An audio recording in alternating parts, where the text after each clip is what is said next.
Assalamualaikum warahmatullahi wabarakatuh. Halo semuanya, perkenalkan nama saya Rahma Sugiarsi, NIM 8595455092. Saya adalah mahasiswa dari Universitas Terbuka Salatwa Tuba UPBJJ Bandar Lampung. Pada video kali ini saya akan melakukan praktikum IPA di SD dengan tujuan yaitu untuk menjelaskan struktur sistem pencernaan pada manusia. Struktur sistem pencernaan manusia. Sistem pencernaan manusia itu dimulai dari mulut, di mana di mulut ini terjadi dua proses, yaitu proses mekanis dan juga proses kimiawi.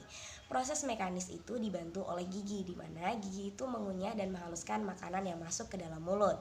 Sedangkan pada proses kimiawi yang berperan adalah lidah dan juga kelenjar ludah. Lidah di sini berperan dalam proses pengadukan makanan, sedangkan kelenjar ludah fungsinya adalah membasahi makanan.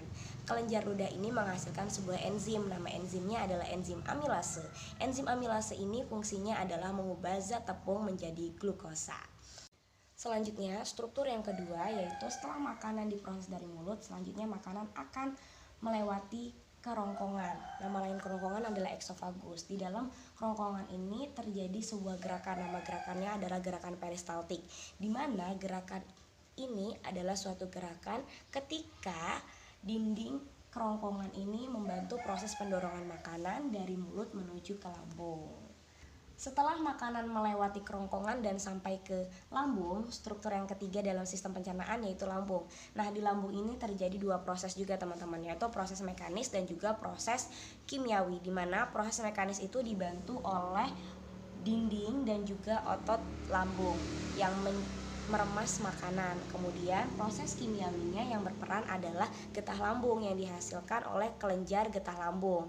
Dalam kelenjar getah lambung ini menghasilkan 3 enzim, yaitu enzim pepsin, resin, dan juga asam klorida, di mana asam klorida ini fungsinya adalah untuk membuat makanan itu menjadi asam sehingga membunuh bakteri-bakteri yang masuk ke dalam makanan saat dimakan oleh manusia.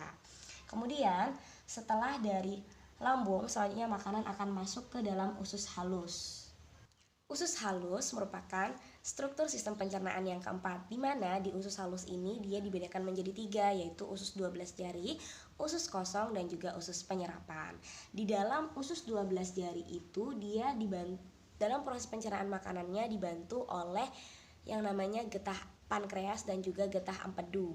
Getah pankreas itu menghasilkan 3 enzim, yaitu enzim amilase, lipase, dan juga tripsin. Kemudian pada getah empedu itu dihasilkan oleh hati. Fungsinya adalah untuk mencerna lemak.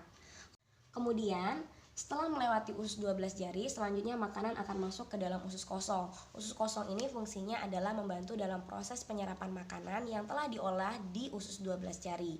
Kemudian dari usus kosong selanjutnya makanan akan masuk ke dalam usus penyerapan, di mana di usus penyerapan ini terjadi proses penyerapan sari-sari makanan. Sari-sari makanan ini kemudian dibantu oleh darah untuk disebarkan ke seluruh tubuh manusia.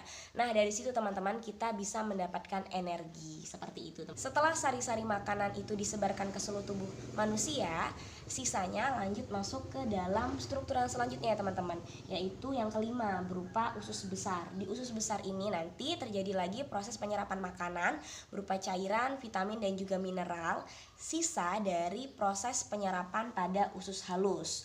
Nah, di usus besar ini teman-teman terdapat sebuah bakteri, nama bakterinya adalah bakteri E. coli, di mana bakteri itu fungsinya adalah membantu dalam proses pembusukan makanan. Setelah terjadi proses pembusukan makanan, maka akan menghasilkan sebuah kotoran atau nama lainnya adalah feses.